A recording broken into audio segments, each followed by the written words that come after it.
இயேசு கிறிஸ்துவின் நாமத்தில் உங்களுக்கு என் அன்பின் வாழ்த்துக்கள். ஆண்டவர் இயேசு கிறிஸ்து உங்க மேல ரொம்ப அன்பு வைக்கிறதுனால உங்களோடு கூட அருமையான ஆலோசனைகளை கொடுத்து உங்களை தைரியப்படுத்தி கொண்டே இருக்கிறார். இந்த நாள்ல கூட ஒரு பாடு, பிரச்சனை, நெருக்கம் அதை நினைத்து கலங்கி போய் இருக்கலாம்.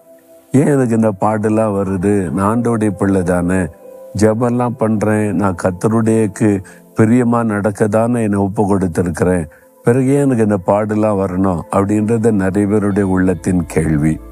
ஆனா இதை குறித்து வேதத்தில் என்ன சொல்லப்பட்டிருக்கு தெரியுமா?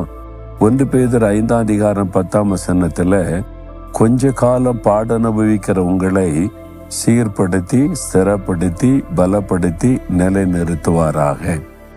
இந்த பாடுகள் ரொம்ப நாள் கிடையாது, கொஞ்ச காலம், கொஞ்ச காலம். பிறகு இதுக்கு பயப்படணும்? நீடிய காலமா எந்த பாடுகளுமே இருப்பது இல்லை. இல்லை, அங்க ரொம்ப காலமா நீடிய காலமா எங்களுக்கு உபத்திரம் இருக்குது, இந்த பாடு நீடிய காலமா இருக்குது அப்படின்னு சொன்னா நீங்க சில காரியத்தை உணர்ந்து கொள்ளணும். எதுக்காக என்று சொன்னா, இந்த பாடுகள் உங்களை சீர்படுத்தி, ஸ்திரப்படுத்தி, பலப்படுத்தி நிலைநிறுத்துவதற்கு என்று ஆண்டவருடைய வார்த்தை சொல்லுகிறாரு. சீர்படுத்துவது. நம்ம வாழ்க்கையில சில சீர்கேடான காரியம் இருக்கும், நமக்கே தெரியாத நம்ம செய்யற தவறு, அதை சரிப்படுத்தி ஸ்திரப்படுத்தி நம்மளை பலப்படுத்தணும் என்பதற்காக தேவன் இந்த பாடுகளை அனுமதிக்கிறார். அது சிக்ஷை என்று நம்ம சொல்லலாம். இந்த பாடுகள் வேண்டியது அவசியம். நான் உபத்திரப்பட்டது நல்லது, அதன் மூலமாய் உம்முடைய பிரமாணத்தை கற்றுக்கொண்டேன் என்று பக்தன் சொல்லுகிறார். என்னுடைய வாழ்க்கையில கூட நான் திரும்பி பார்க்கும்போது என் உபத்திரவம் பாடுகள் தான் என்னை சிறப்படுத்தி, சீர்படுத்தி, பலப்படுத்தினது.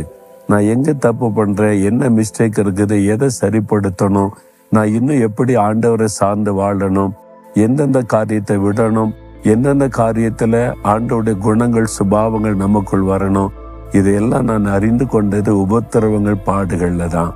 அந்த பாடு வரும்போது தான் நம்ம உட்கார்ந்து நிதானமா யோசிப்போம், ஏன் இதை ஆண்டவர் அனுமதிச்சிருக்கிறார் என்பதாய்.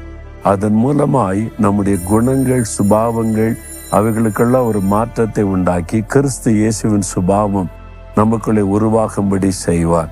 அதனால இந்த பாடுகள் அவசியம். பாடுகளுக்காக ஆண்டவரை ஸ்தோத்திரம் பண்ணுங்க.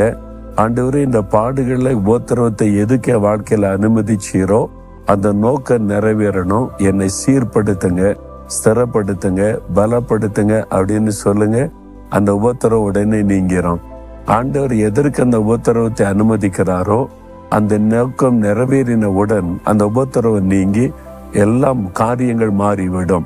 அதனால்தான் ஆண்டவர் சொல்றாரு, கொஞ்ச காலம்தான் இந்த உபத்திரவம் என்பதாக. அதனால இந்த உபத்திரவத்தினால நம்மை பூரணப்படுத்துகிறார் ஆண்டவர். என் குணங்கள், சுபாவங்களை மாற்றி நல்ல ஒரு சுபாவ குணத்தை எனக்குள்ளே உருவாக செய்கிறார் என்பதை நீங்க விசுவாசிங்க. அதற்காக ஆண்டவரை ஸ்தோத்திரம் பண்ணுங்க. என் வாழ்க்கையில எந்த பாடு, உபத்திரம் வந்தாலும் ஆண்டவர் இதை கொண்டு ஏதோ என்னோடு பேச விரும்புகிறார் என்பதை உணர்ந்து கொள்ளுவேன்.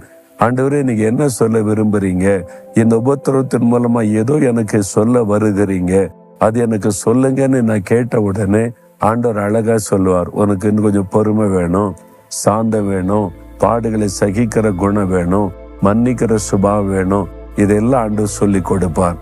அப்ப நான் சீர்பட ஒப்பு கொடுத்த உடனே அந்த உபத்திரம் அப்படியே நீங்கி விடும். ரொம்ப சிம்பிள். உங்க வாழ்க்கையில, குடும்பத்துல, உங்களுடைய வியாபாரத்துல, வேலை செய்கிற இடத்துல, எல்லா இடத்துலயுமே இந்த உபத்திரம், பாடு வரும்போது இந்த மாதிரி யோசித்து உங்களை அர்ப்பணித்து கொள்ளுங்க. உடனே காரியம் மாறுவதை நீங்கள் பார்ப்பீங்க.